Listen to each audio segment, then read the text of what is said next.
Czytanie z Księgi Wyjścia. Pan powiedział do Mojżesza i Arona w ziemi egipskiej: Miesiąc ten będzie dla was początkiem miesięcy, będzie pierwszym miesiącem roku. Powiedzcie całemu zgromadzeniu Izraela tak: 10 dnia tego miesiąca niech się każdy postara o baranka dla rodziny, o baranka dla domu. Jeśli by zaś rodzina była za mała do spożycia baranka, to niech się postara o niego razem ze swym sąsiadem, który mieszka najbliżej jego domu, aby była odpowiednia liczba osób.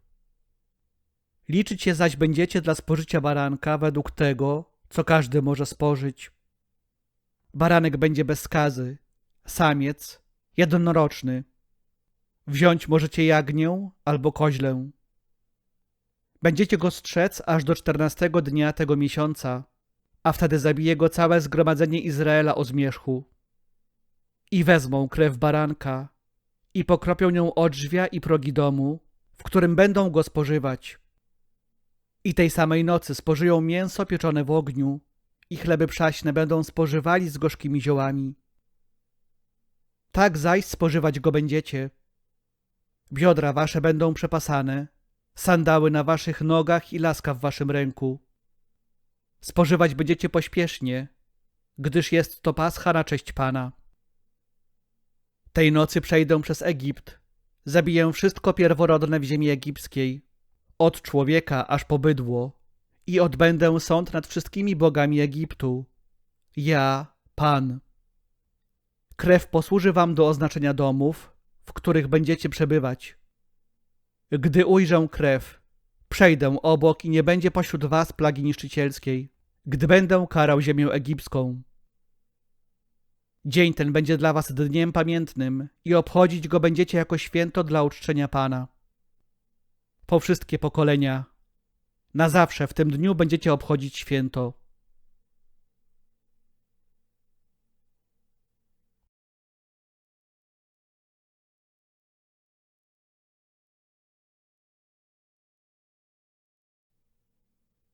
Czytanie z pierwszego listu świętego Pawła, apostoła do Koryntian. Bracia, ja otrzymałem od Pana to, co wam przekazałem, że Pan Jezus tej nocy, której został wydany, wziął chleb i dzięki uczyniwszy, połamał i rzekł: To jest ciało moje za was wydane. Czyńcie to na moją pamiątkę.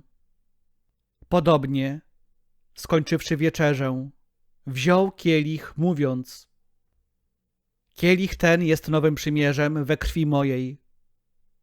Czyńcie to, ile razy pić będziecie, na moją pamiątkę. Ilekroć bowiem spożywacie ten chleb i pijecie kielich, śmierć Pana głosicie, aż przyjdzie.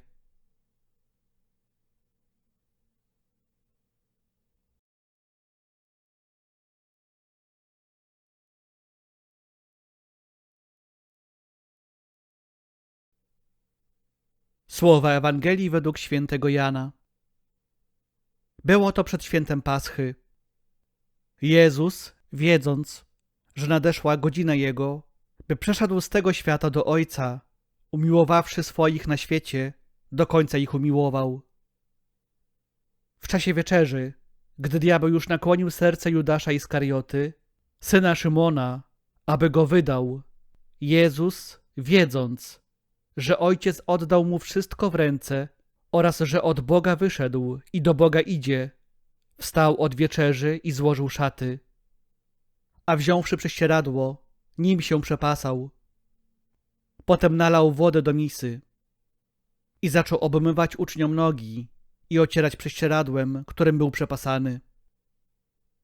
Podszedł więc do Szymona Piotra, a on rzekł do niego: Panie, Ty chcesz mi umyć nogi?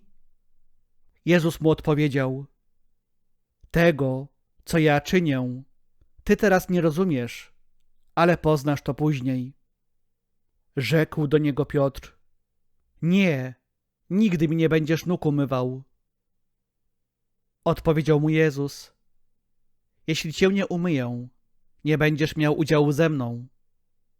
Rzekł do niego Szymon Piotr: Panie, nie tylko nogi moje, ale i ręce i głowę. Powiedział do niego Jezus: wykąpany potrzebuje tylko nogi sobie umyć, bo cały jest czysty. I wy jesteście czyści, ale nie wszyscy. Wiedział bowiem, kto go wyda, dlatego powiedział: nie wszyscy jesteście czyści. A kiedy im umył nogi, przywdział szaty i znów zajął miejsce przy stole, rzekł do nich: czy rozumiecie, co wam uczyniłem? Wy mnie nazywacie nauczycielem i Panem. I dobrze mówicie, bo nim jestem. Jeżeli więc ja, Pan i nauczyciel, umyłem wam nogi, to i wy powinniście sobie nawzajem umywać nogi. Dałem wam bowiem przykład, abyście i wy tak czynili, jak ja wam uczyniłem.